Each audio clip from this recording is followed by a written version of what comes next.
Le 19 novembre 2021, naquit un équipage pirate du nom de Shinji Kai.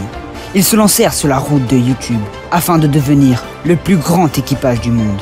Au fil des conquêtes, des alliances et du temps, cet équipage a gagné en membres jusqu'à arriver aujourd'hui aux 700 Nakama. Leur objectif, les 1000 Nakama. Pour cela, le Shinji Kai a besoin de votre aide, à tous.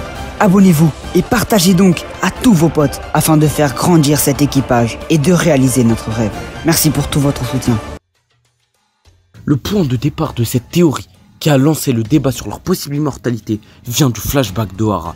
Pendant le flashback de Robin sur la destruction d'Ohara, les Gorosei s'est brièvement montré pendant tout le massacre. Le fait principal à remarquer est que pendant leur apparition, ils semblent avoir exactement la même apparence que dans l'intrigue actuelle. Alors d'accord, leur apparence est la même et ils ne semblent pas avoir vieilli pendant cette période. Est-ce important? Eh bien oui. En effet, les événements du flashback d'Ohara et de l'intrigue actuelle ont 20 ans d'écart. Si les Gorosei sont réellement immortels, cela renforcerait l'intrigue qui tourne autour des événements du siècle oublié. Cela permettrait de mettre en scène directement les acteurs de ce passé. Ils auraient donc réellement connu la guerre contre l'ancien royaume et de la formation de l'organisation mondiale appelée gouvernement mondial. Dans le scan 761, nous avons appris l'existence de l'opération de Jouvence comme l'un des plus grands pouvoirs de l'OP Openomi. Si un tel pouvoir a été mentionné dans l'histoire par Oda, nous pouvons être sûrs que cela aura son utilité dans le futur. Il faut prendre l'idée de jeunesse comme ce qui s'oppose au vieillissement.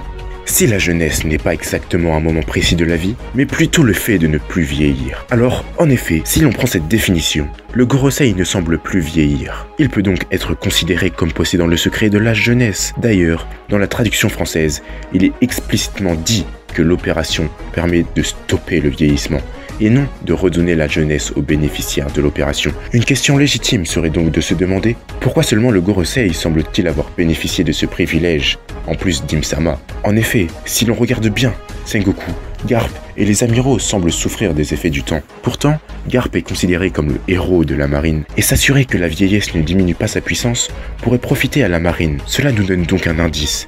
Le Gorosei est constitué uniquement de personnes de confiance. Nous pensons d'ailleurs qu'ils étaient les 5 dirigeants, ayant fait face à l'ancien royaume lors du siècle oublié. Le Gorosei serait donc issu de la même génération. Alors, comment expliquer leur différence d'âge?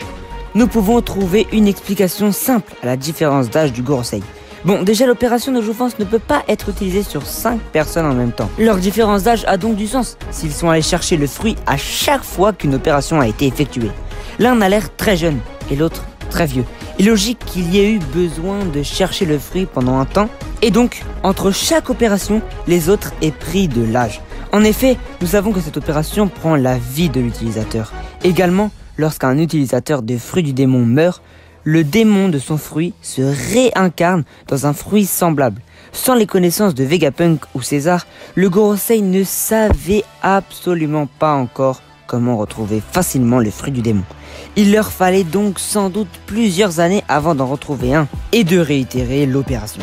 Le conseil des 5 doyens pourrait donc avoir été rendu immortel grâce à l'opération de Jouvence de l'OP Openomi. Cela expliquerait leurs absences de changement d'apparence en 20 ans et permettrait à Luffy de pouvoir affronter directement les acteurs et antagonistes du siècle oublié. Merci à OnePieceTheory.fr pour cette théorie. Le lien est dans la description. Si vous avez aimé, likez, commentez et abonnez-vous. Sur ce, salut l'équipage et n'oubliez pas qu'on répond à tous vos commentaires. Donc n'hésitez pas à communiquer avec nous si vous avez des questions ou à nous communiquer votre avis sur la vidéo. Sur ce, à demain pour la prochaine vidéo. Salut l'équipage!